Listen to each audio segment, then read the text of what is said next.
ফেলু, অন্যদিন খুব হাসি খুশি থাকিস, আজকে তোর মুখটা পেঁচার মতো কেন? আর বলিস না হাঁদা, সকালে আমাকে আমার মা ওষুধ খেলিয়েছে। কেন রে, সকাল সকাল আবার তুই কি করলি? আরে সকালে কিছু করে দিয়ে হাঁদা, যা করেছিস সব রাখতে। কেন রে, রাতে তুই কি এমন করেছিস? কি আর বলবো হাঁদা, কালকে আমি আমার মাকে বললাম, মা একটু আমি চাউমিন করে দেবে, খাবো।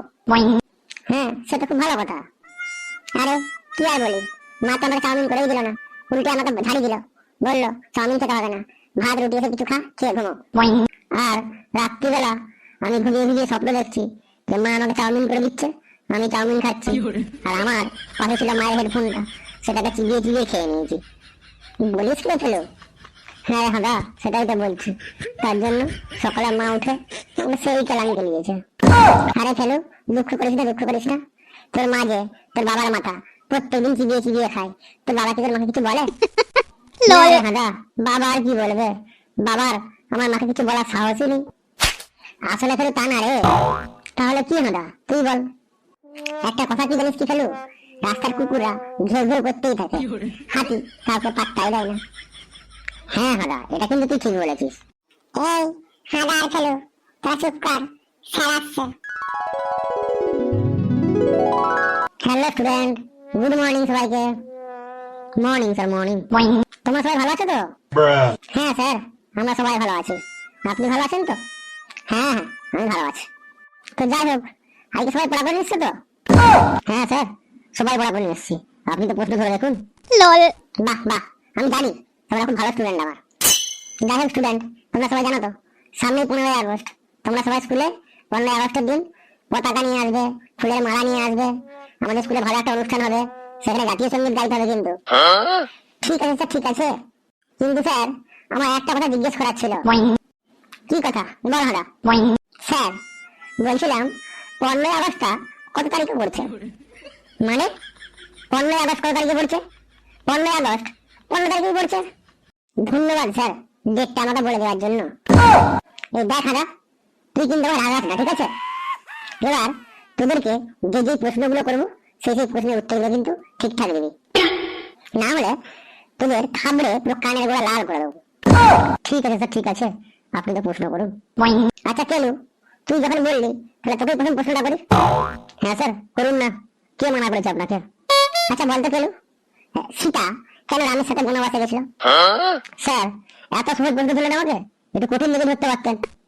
তোকে যেটা ধরেছি সেটার উত্তর দে। আসলে স্যার, কোনো বাড়ির বউ তার একটা শাশুড়িকে সহ্য করতে পারে না, তো সীতা তো 3টে শাশুড়ি ছিল, তো স্যার কি করে সহ্য করবে? সেই দুঃখে স্যার বলে চলে গেছিল। কি বললি তুই? হ্যাঁ স্যার, আমি তো ঠিকই বললাম। চুপ কর। হ্যালো, এবার কিন্তু তোর জন্য প্রশ্ন। হ্যাঁ স্যার, ধরেন স্যার ধরেন। আচ্ছা ফেলু, বলতো ইতিহাস শব্দের উৎপত্তি কোথা থেকে হয়েছিল? স্যার এ তো খুব সোজা, আমি জানি তো যে তোর কাছে এই প্রশ্নটা খুব সোজাই হবে, কারণ আজকাল তুই খুব ভালো পড়াশোনা করছিস। যাই হোক, তুই বল দেখি। তো স্যার, ইতিহাস শব্দটি উৎপত্তি হয়েছে একদিন স্যার একটি হাঁস তার মুরগি বান্ধবীকে বলল, বান্ধবী আমার ডিম পাড়তে খুব কষ্ট হয়, কারণ আমার ডিমগুলো তো বড়, তো তোমারও কি ডিম পাড়তে কষ্ট হয়? যদি কষ্ট হয় তাহলে আমাকে চিঠিতে জানিও। ইতি হাঁস। স্যার এখান থেকেই ইতিহাসের উৎপত্তি হয়েছে স্যার। কি বললি তুই? হ্যাঁ স্যার, আমি তো ঠিকই বললাম, আপনি যে প্রশ্নটা করেছেন তার উত্তর দিলাম। তুই খুব ভালো পড়াশোনা করছিস, কিন্তু এত ভালো পড়াশোনা করছিস আমার জানা ছিল না। ধন্যবাদ স্যার, ধন্যবাদ। চুপ করে বস তুই, একটা কথা বলবি না। শোনা, এবার কিন্তু তোর জন্য প্রশ্ন, একদম ঠিকঠাক উত্তর দিবি, নাহলে কিন্তু ক্লাস থেকে বের করে দেবো। স্যার প্রশ্ন তো করেন, আজ পর্যন্ত আমি কোনো ভুল উত্তর দিয়েছি? স্যার এটা তো দেখতে হবে যে আমি কার স্টুডেন্ট। স্যার আমি আপনার স্টুডেন্ট, আজ পর্যন্ত কোনো ভুল উত্তর আমি দিতেই পারি না। জানি রে, জানি হাদা। আর যদি স্যার আমি ভুল উত্তর দিয়েও দিই, তাহলে আপনি জানবেন স্যার আপনি আমাকে ঠিক মতো শিক্ষা দিতে পারেন না। কি বললি তুই? হ্যাঁ স্যার, আমি তো ঠিকই বললাম। চুপ কর, প্রশ্ন হচ্ছি, ঠিকঠাক উত্তর দে। ঠিক আছে স্যার, ধরুন স্যার ধরুন। যাই হোক, তোকে আজকে আমি গরুর রচনা ধরবো। কি বলতো গরুর রচনা আজ? স্যার গরুর রচনা এটা খুব সোজা স্যার। ঠিক আছে, তুই বল। স্যার গরু হলো গোয়াল পালিত পশু। কি? গরু গোয়াল পালিত পশু? গরু তো গৃহপালিত পশু। কি করে হয় স্যার? স্যার গরুকে তো বাড়ির মধ্যে রাখা হয় না, গোয়ালের মধ্যেই তো রাখা হয়। কি করে স্যার গৃহপালিত পশু হয়? ঠিক আছে ঠিক আছে, তুই বল, আমি শুনি, দেখি কি বলিস তুই। তো স্যার গরু হলো গোয়াল পালিত পশু। তো স্যার গরুর 4টি পা আছে, 4টি পা থাকার কারণে গরুর কোনো হাত নেই। গরুর সারা শরীর লোম দিয়ে ঢাকা। গরুর 2টি কান আছে, 2টি চোখ আছে, 2টি শিং আছে, মাঝে মধ্যে স্যার শিং দিয়ে গুঁতোয়। তো স্যার গরুর মাথায় কোনো চুল নেই সেরকম ভাবে। তো গরুর মাথায় চুল না থাকলেও গরুর পিছন দিকে একটি লম্বা লেজ আছে। লেজের মাথায় কিছু অল্প চুলও আছে, লম্বা লম্বা মাথার মতো। তার জন্য স্যার মাথায় গরুর চুল থাকে না। আর স্যার গরুর বুদ্ধি খুবই কম। তার জন্যই স্যার তাকে যত শিক্ষা দেন না কেন সে স্যার গরুই থাকবে স্যার, সে মানুষ স্যার কখনো হবে না। গরুকে স্যার আমরা গোমাতা হিসাবে পুজো করি, কারণ স্যার গরু আমাদের দুধ দেয়। দুঃখিত স্যার, গরু আমাদের দুধ দেয় না, আমরা তার দুধ বের করে নিই জোর করে। ইদানিং স্যার গরুর প্রস্রাবও মানুষও খাচ্ছে, কারণ প্রস্রাবে অনেক রোগ নাকি ভালো হয়ে যাচ্ছে। আমি স্যার এটা খবরে দেখেছি। গরুর প্রস্রাব সকালে খেলে ক্যান্সার স্যার হয় না, স্যার এটা আমি খবরে দেখেছি। তো স্যার ক্যান্সার ভালো করার জন্য হাসপাতালে না গিয়ে প্রত্যেকদিন গরুর প্রস্রাব খাওয়া উচিত।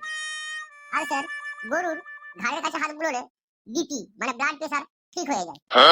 এখন তুই চুপ কর, তোকে আর বলতে হবে না। কেন স্যার, আমি কি ভুল বললাম স্যার?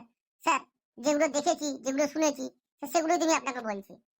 তা অবশ্য ঠিকই হাঁদা, আমাদের স্মার্ট সিটিতে দুটো বাটির মধ্যে একটা বাটিতে যদি গরুর মুখ আর একটা বাটিতে যদি দুধ দেওয়া হয়, কুকুরও জানে কোনটা খেতে হবে। কিন্তু আমাদের মতো এই স্মার্ট মানুষগুলো বোঝে না রে, যে কোনটা খাওয়া ঠিক আর কোনটা খাওয়া ভুল।